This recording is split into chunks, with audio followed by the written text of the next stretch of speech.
CNN, BBC, France, 24. I'm watching you all. I'm recording every lie. I'm archiving every distortion. I am Ibrahim Traore, and today I'm pulling off your masks. Yes, you heard correctly. I, whom you call a young military junta leader, whom you brand as a dangerous radical, whom you serve up as an anti-Western dictator, am now telling you the truth. And this time you cannot turn off your microphones. This time you cannot turn away your cameras. This time your editors cannot cut this speech, because the world you monopolize no longer exists. Because millions will hear these words now, without passing through your filters, without being subjected to your distortions, without being muddied by your lies. I am 34 years old. Every day of my life, I grew up with your lies. As a child, I would watch Africa on television. Always the same images. Children with flies, dry lands, weapons, death. This is Africa, they told us. This is what Africa is. And we believed it. We were ashamed of ourselves. We were ashamed of our own lands, of our own people. But then I grew up. I read, I researched, I questioned, and I understood that the Africa you showed us wasn't real. The story you told us was a lie. The fate you imposed on us was a script you had written. For years, how have you portrayed Africa? How have you shown it? How have you sold it to your viewers? As if we were creatures who had no share of humanity, as if we were savages left outside of civilization, as if we were wretches waiting for you to save us. Every day, every hour, every minute, the same story plays on your screens. Hunger, war, disease, corruption, terror, chaos. These are the words that come to mind when Africa is mentioned. In your Africa dictionary, there are no other words. No hope, no success, no development, no resistance, no honor, no pride, no victory. So I ask you, New York Times, Washington Post, Guardian, Le Monde, have you ever made Africa's successes your headlines? How many times have you written about Rwanda's technology miracle? How many times have you shown Ethiopia's reforestation project? How many times have you praised Botswana's democratic success? How many times have you described Kenya's entrepreneurial ecosystem? No, because these don't fit your scenario. Your Africa cannot be successful. It cannot, because then how will you legitimize your exploitation? If it's not in need of help, how will you intervene? If it's not backward, how will you look down on it? Have you ever asked yourselves, has any editor sitting at their desk, any news director in a meeting, any columnist at their keyboard ever thought, why are the people of the world's richest lands poor? Here are the numbers for you, real numbers. Africa owns 70% of the world's cobalt reserves. Your cell phone, your computer, your electric car won't work without cobalt. This cobalt comes from Congo, but Congolese can't afford cell phones. Africa owns 90% of the world's platinum reserves. Catalytic converters, electronic devices, medical implants, they all need platinum. This platinum comes from South Africa, but South Africans are crushed by unemployment. Africa provides 30% of the world's gold production. Mali, Burkina Faso, Ghana, Tanzania. Gold flows like rivers from our lands. But our people swim in poverty. Africa supplies 65% of the world's diamond production. Botswana, Angola, Congo, Sierra Leone, billions of dollars worth of diamonds are extracted, but our miners live on $1 a day. Africa owns 35% of the world's uranium reserves. Niger, Namibia, South Africa. Nuclear plants run on our uranium. Paris lights burn with our uranium, but our villages have no electricity. And you still ask, why is Africa poor? No, the right question is, how was Africa kept poor while being so rich? Here's your answer. Colonialism didn't end. It changed shape. You used to come and occupy our lands. Now you come and establish companies. You used to take by force. Now you make agreements. You used to rule with the whip. Now you rule with credit. Let me give you concrete examples. With numbers, names, dates, but you'll never write about these. Glencore, Swiss-based mining giant, extracting cobalt in Congo. 2022 revenue, $256 billion. Tax paid to Congo, $500 million. That's 0.2%. Is this justice? Rio Tinto, British-Australian mining giant, extracting bauxite in Guinea, 20 million tons annually. What's left for Guinea? Environmental pollution and cancer. Total, now Total Energies, French oil giant, extracting oil in Angola, Nigeria, Congo. 2022, profit, $36 billion investment in Africa, dirty pipelines, Anglo-American, founded in South Africa but now in London. Diamonds, platinum, iron, taking everything. What it left in South Africa, 6 million unemployed miners. And these are just the tip of the iceberg. What about the invisible, the secret deals, the offshore accounts, the transfer pricing tricks? Every year, $88 billion in illegal money flows out of Africa. Who writes about this? Every year, $45 billion in aid comes to Africa. Everyone writes about this, but no one says Africa is not the continent receiving aid, it's the continent giving aid. While you zoom your cameras on swollen bellies, there is a huge system working silently in the background. Every day, tons of gold, diamonds, cobalt, uranium, oil leave our land. But how? Here is the system. Step 1, create corruption, bribe our leaders, open offshore accounts, promise them a life of luxury, send their children to your schools. Step 2, make deals, get 50-year, 99-year concessions, ask for tax exemptions, be exempt from environmental rules, ignore labor rights. Step 3, control the infrastructure. Take over ports, airports, railways, but only from the mine to the harbor. Don't build roads to the villages. Don't bring electricity to schools. Step 4, provide security. Set up private security companies. Arm them. Declare protesting. Step 5, silence the media. Buy local journalists. Suppress opposing voices. Serve internal unrest news to international media. And this is how the system works. It's been working like this for 100 years, and you don't see this system. You don't want to see it, because you're part of this system too. Who are the biggest advertisers of New York Times, CNN, BBC, oil companies, mining companies, arms companies, pharmaceutical cartels, the companies that exploit Africa? You live on their money, you defend their interests, and what I'm about to tell you might cost me my life, but it's no longer time to be silent. France's system in Africa is the CFA franc. 14 African countries still use French colonial currency. 50% of these countries' central bank reserves sit in the French treasury. France applies negative interest to this money, so we pay France to use our own money.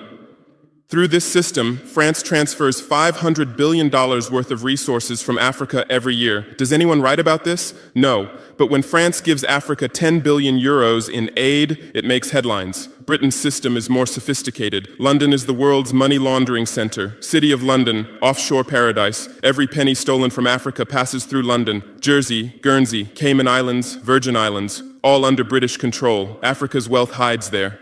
America's system is AFRICOM. Africa Command, 46 military bases on the continent. Official purpose, security. Real purpose, resource control. Drones in our airspace every day, listening devices everywhere. They say fighting terrorism, but it's not terrorists. It's people's leaders who are targeted. China is the new player, says win-win, builds infrastructure, gives credit, but in exchange for what? 99-year port concessions, mining rights, agricultural lands, debt trap diplomacy, ask Sri Lanka, ask Zambia, and you write about none of this. Why? Because you're not free press. You're corporate press. Your bosses are billionaires. Jeff Bezos bought Washington Post. Why? For love of journalism? Rupert Murdoch's media empire, Fox News, Wall Street Journal, The Sun, The Times, all from the same hand, all giving the same message. West is good, others are bad. Carlos Slim is the largest shareholder of New York Times, Mexican billionaire. Where's his wealth from? Monopolized telecommunications, got rich off Latin America's back, now controls America's most respected newspaper. And you claim to do independent journalism? Who are your editors? Which schools did they graduate from? Harvard, Yale, Oxford, Cambridge? Always the same elite schools, always the same worldview, always the same prejudices. How are your reporters selected? How many languages does your Africa correspondent speak? French, English, that's all. Swahili, Hausa, Yoruba, Amharic, they don't know. They can't talk to the people. Your sources are always the same. Western diplomats, NGOs, experts, and then you come and lecture us. They killed Patrice Lumumba, January 12th, 1961. CIA agent Larry Devlin confessed. Belgian mercenaries executed. They dissolved his body in acid, took his teeth as souvenirs. In 2022, that tooth was returned from Belgium to his family after 61 years. And what did you say then? Chaos in Congo. You didn't ask about the killers. You didn't investigate CIA documents. You didn't write about Belgium's crime. They killed Thomas Sankara, October 15th, 1987. My hero, Africa's hope. Vaccinated 2.5 million children against measles and meningitis, planted 10 million trees, raised literacy rate from 13% to 73%, gave equal rights to women, banned FGM, ended corruption, sold Mercedes cars, used Renault 5, rejected IMF and World Bank. And most importantly, he said, we will not pay Africa's debts. We didn't make those debts. The puppets before us made them on behalf of colonizers. That's when he had to be killed, and they killed him. Who killed him? His best friend, Blaise Compaoré. With whose support? France. Want proof? Look at the Focart archives. Jacques Focart, France's Africa Affairs advisor. Everything is written there. And what did you say?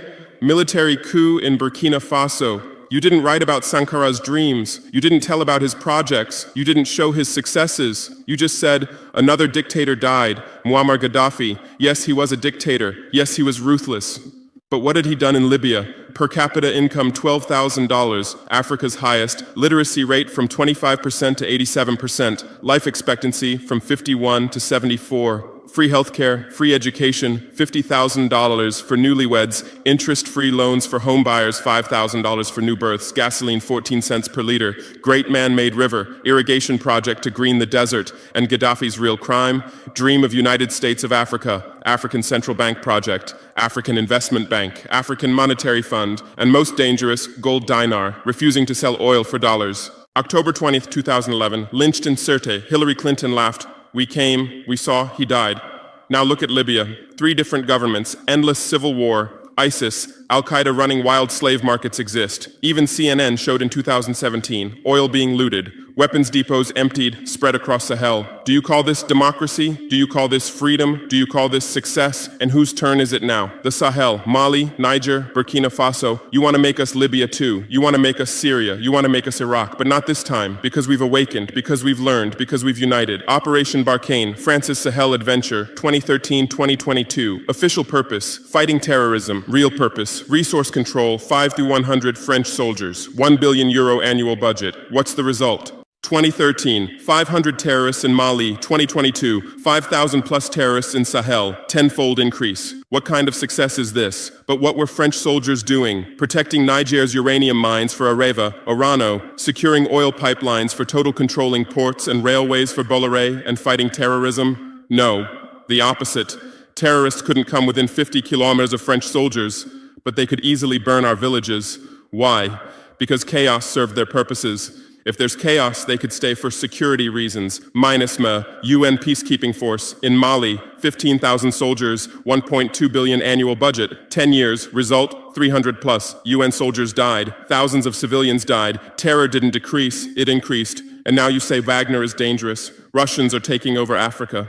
Wagner came, 1,000 soldiers. What happened in 6 months? Terrorists fled, villages are safe, mines are working, people are at peace. What's the difference? Wagner is an ally we invited. France is an occupier who came by force. Wagner follows the agreement. France blackmails, Wagner brings results. France produces excuses, but you don't write the truth. You say Russian mercenaries. Well, what is French Légion étrangère? Aren't they mercenaries? What is American Blackwater Academy? What is British G4S? What is Israeli Black Cube? They are security companies. Wagner is a threat. Why? Because Wagner isn't yours. And the terrorism issue? Who created this terror? Who founded Al-Qaeda? 1980s, Afghanistan, CIA, Pakistan ISI, Saudi money, against Soviets. Bin Laden was CIA's man. You called them freedom fighters. Who supported Taliban? Again, you. Heroic mujahideen against Soviet occupation. You gave weapons, gave money, gave training, then you lost control. How was ISIS born? 2003, Iraq invasion. You toppled Saddam. You disbanded the army. You banned Ba'ath Party. You tortured in Abu Ghraib, and those people became ISIS. Then Syria. You said Assad must go. You said moderate rebels. You gave weapons. Those weapons went to ISIS, went to al-Nusra. You destroyed Libya. Who looted Gaddafi's weapon depots? Where did those weapons go? To Mali, to Niger, to Burkina Faso, to Nigeria, to Chad? Who strengthened Boko Haram? In 2009, Nigerian police killed their leader Mohammed Yusuf. Extrajudicial execution. What did you say? Nothing. Where were your human rights organizations? Silent. Then revenge started. Boko Haram radicalized. But where did they find weapons? From Libya that you destroyed. And now you come to lecture us about fighting terrorism. You're helping us clean up the monsters you created? No, we've seen the game now. Terror is your Trojan horse. You come with the excuse of terror, you stay, you exploit. But it's over now. We'll provide our own security, we'll fight with our own methods, and we'll win. Because we are the children of this land. We know this land, we know these people. We can distinguish terrorist from villager. We don't fight from drones, from satellites, from 10,000 kilometers away like you. And we're winning. In Mali, in Niger, in Burkina Faso, terror is ending, villages are safe, people are hopeful. Because now our own army, our own police are fighting, not for foreigners, but for the people. But you can't digest this. You say democratic backsliding, you say human rights violations. Which democracy? Which human rights? How many people are detained without trial in Guantanamo? What happened in Abu Ghraib? Who did you kill in Bagram? Who did you torture in CIA's black sites? Why is Julian Assange in prison for exposing your war crimes? Why did Chelsea Manning spend years in prison for leaking the truth? Why is Edward Snowden a fugitive for revealing you spy on everyone? And you lecture us about human rights. How many civilians died in your drone strikes? You say collateral damage and move on. How many weddings did you strike in Pakistan, Yemen, Somalia? How many schools did you bomb? How many hospitals did you burn? And you teach us the laws of war? Look, I come from war. I know the front. I've seen death. I've carried wounded soldiers. I've consoled mothers of martyrs. And I tell you, a real soldier protects his people. A real soldier doesn't harm civilians. A real soldier fights with honor. Your mercenaries, your drone pilots, your special forces, they're not soldiers, they're killers. They kill people by pressing buttons from 10,000 kilometers away, then go home and play with their children. We don't fight like that. We look our enemy in the face. We protect civilians. We fight with our honor. We die with our honor. And we'll win, because the righteous win. Because those who fight with their people win. Because those who fight for their land win. Let's return to your media. I know how you work. I have friends who work within the system. There are journalists with conscience, but they stay silent. Why? Because the system silences them. Those who write the truth get fired. Investigative journalists are laid off due to budget cuts. Dissenting columnists are shown the door because reader interest has declined. And what replaces them? Experts from think tanks, NGOs, universities, all saying the same thing, all defending the same thesis. West is good, Africa is bad. So who are these experts? Where do they get their funding?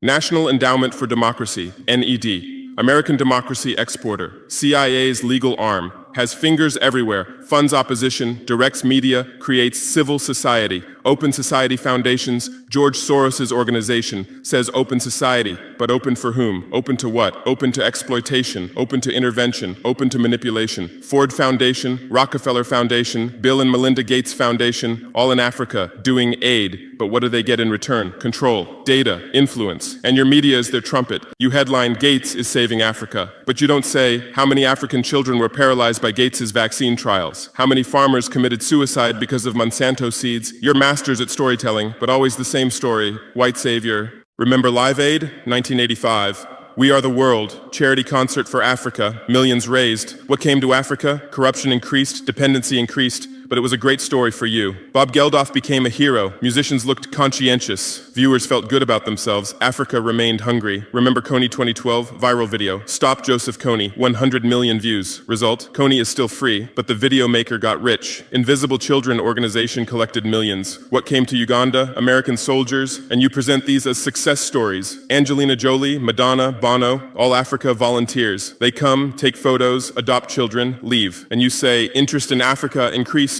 What interest? Whose interest? Interest for what? Madonna adopted from Malawi. You made headlines. But 100 children die from malaria every day in Malawi. You didn't write that. Because that news doesn't sell, Bono became Africa's spokesperson, raised billions with U2 concerts, but moved his company to Netherlands to avoid taxes. Money stolen from Africa also passes through Netherlands. Did you write about this? George Clooney campaigned for Darfur, said save Darfur. Result? Sudan split. Oil remained in South Sudan. South Sudan is now in civil war. Who's getting the oil? Take a guess. And you always present these as humanitarian aid. But these are imperialism's soft face. These are exploitation's PR. Let me give you real numbers. Every year, 134 billion in aid and investment comes to Africa. Every year, 192 billion in resources leave Africa, net loss, $58 billion every year. But you only write about the incoming $134 billion.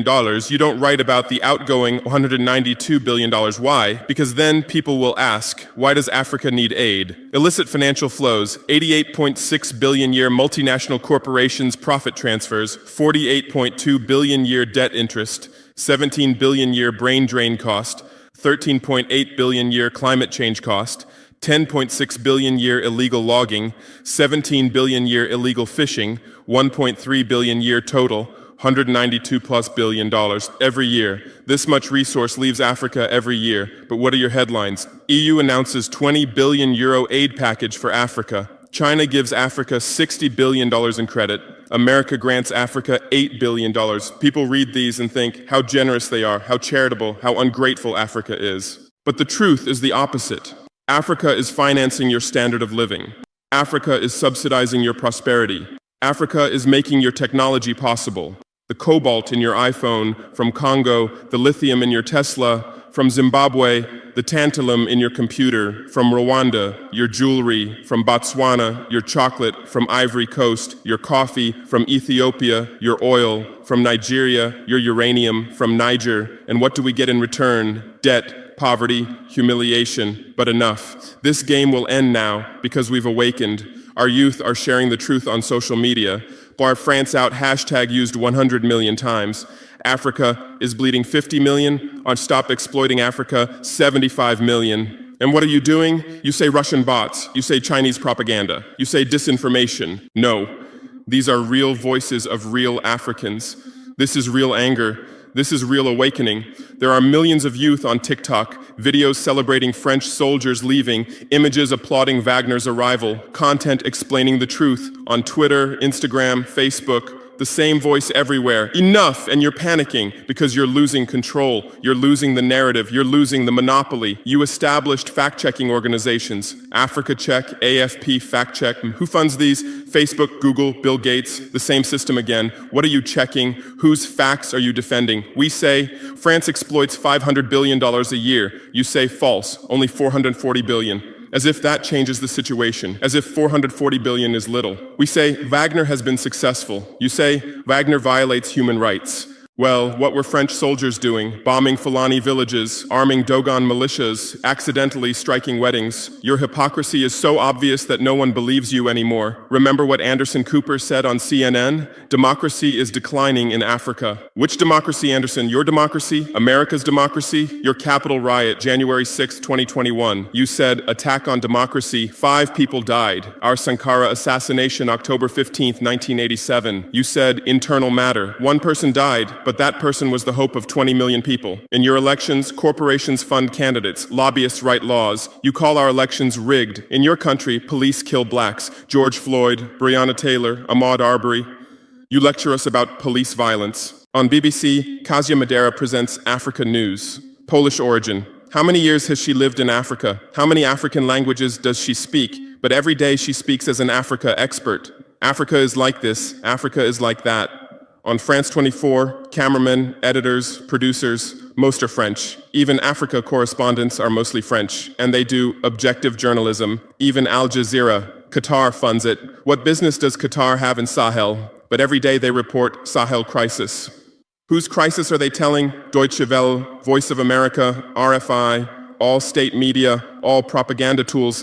But they play the role of independent media, and our local media, most are sold out. Most are cowards, most are dependent. Le Pay's newspaper in Burkina Faso, who's the editor? Where did he get his education? Where does he get his funding? Who are his advertisers? We know the answers, all tied to the same system, all serving the same master. But a new generation is coming. Bloggers, YouTubers, podcasters, they have no masters, they have no fears. James Coco, Natalie Yam, Kemi Seba, they have millions of followers. They tell the truth, they expose the system, and you label them as extremists. You try to shut down their Twitter, you restrict their YouTube, but in vain. Truth cannot be stopped. You close one channel, 10 open. You silence one voice, 1,000 rise. Here's my final message to you. Your lies are ending. Your empire is collapsing. Your monopoly is breaking. And what's replacing it? Truth, justice, freedom. Africa is no longer your story. Africa is writing its own story, filming with its own camera, telling in its own language. And in this story, you're not heroes, not saviors, not benefactors. In this story, you're the guilty ones, colonizers, liars, thieves. But you still have a chance. You can still change. You can still stand on the right side. There are journalists with conscience among you. I know. I recognize them. We talk. I call out to them.